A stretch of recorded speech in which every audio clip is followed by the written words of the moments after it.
Hello everyone, I am Diksha. Today I am going to discuss chapter number 6, Poet and Pancakes. So let's start. Poets and Pancakes अशोकामित्रन का chapter है. इसमें author ने Gemini Studios के अंदर की life को humerus और statistical वे में डिस्क्राइब किया है. चैप्टर में सिनेमा, राइटर्स, पोएट्स और स्टूडियो में काम करने वाले लोगों की पर्सनालिटी और उनकी प्रॉब्लम्स दिखाई गई हैं. जेमिनाई स्टूडियो चेन्नई में था और 1950 के टाइम इंडिया के एक इम्पॉर्टेंट फिल्म प्रोडक्शन सेंटर था. अशोकामित्रन एक तमिल राइटर थे और वो जेमिनाई स्टूडियो में काम करते थे. जेमिनाई स्टूडियो को एस वसन ने 1940 में चेन्नई में इस्टेब्लिश किया था. ऑथर का काम इंटरेस्टिंग था. वो न्यूज़पेपर्स से डिफरेंट टॉपिक्स के क्लिपिंग्स कट करके उन्हें फाइल करते थे. इसलिए स्टूडियो के कुछ लोगों को लगता था कि उनका कोई रियल वर्क नहीं है. पैनकेक क्या है? पैनकेक एक हेवी मेकअप का ब्रांड था जिसे जेमिनाई स्टूडियो ट्रकलोड्स में परचेज करता था. एक्टर्स को एक्सट्रीमली ब्राइट लाइट्स के सामने शूट किया जाता था, इसलिए उनके फेसेस पर बहुत हेवी मेकअप लगाया जाता था. फेमस स्टार्स जैसे ग्रेटा गार्बो, देविका रानी भी इस टाइप के मेकअप से एसोसिएटेड थे.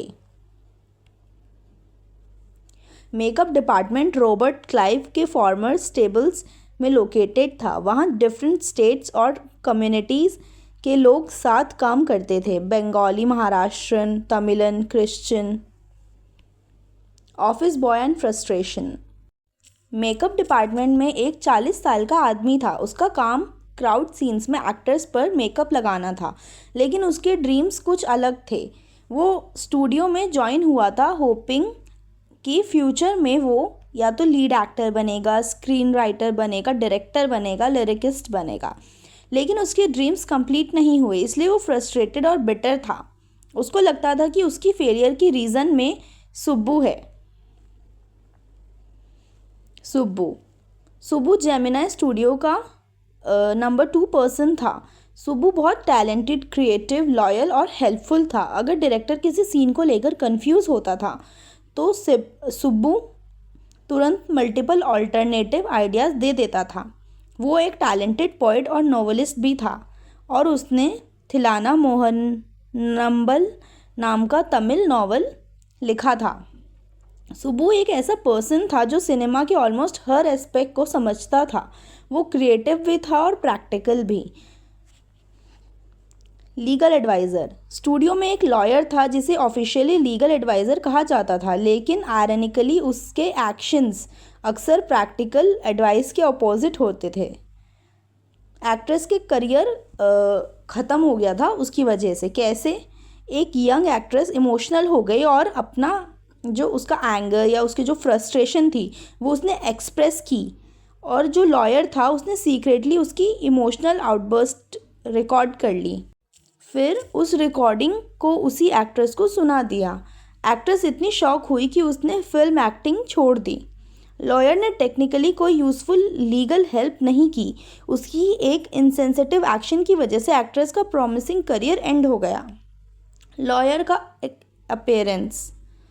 स्टूडियो के पोएट्स और writers usually simple khadi kurta पहनते थे, लेकिन लॉयर ट्राउज़र, टाई और कोट पहनता था.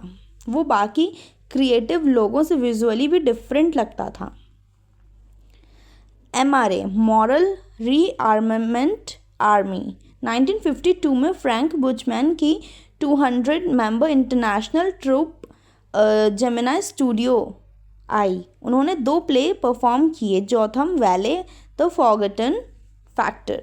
उनके सेट्स और कॉस्ट्यूम्स बहुत इम्प्रेसिव थे.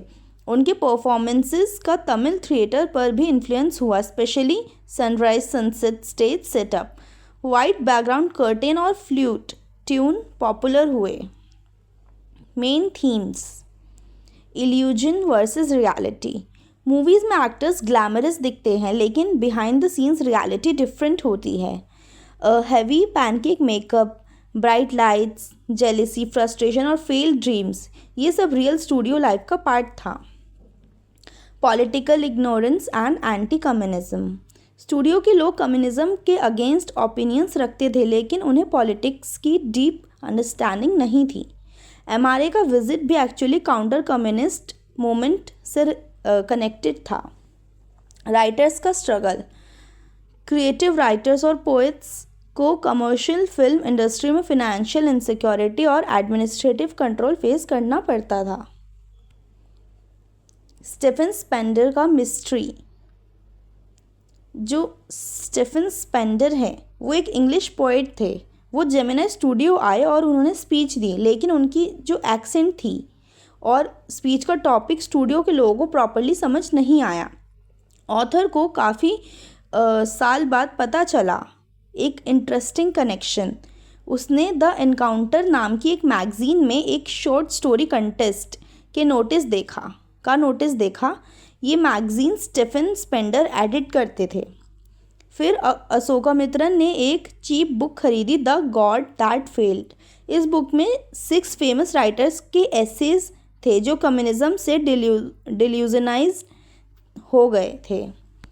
इससे ऑथर को समझ आया कि स्टीफन स्पेंडर को जेमिनी स्टूडियो क्यों इनवाइट किया गया था। इम्पॉर्टेंट कैरेक्टर्स कौन कौन से हैं इसमें? First one is अशोकामित्रन।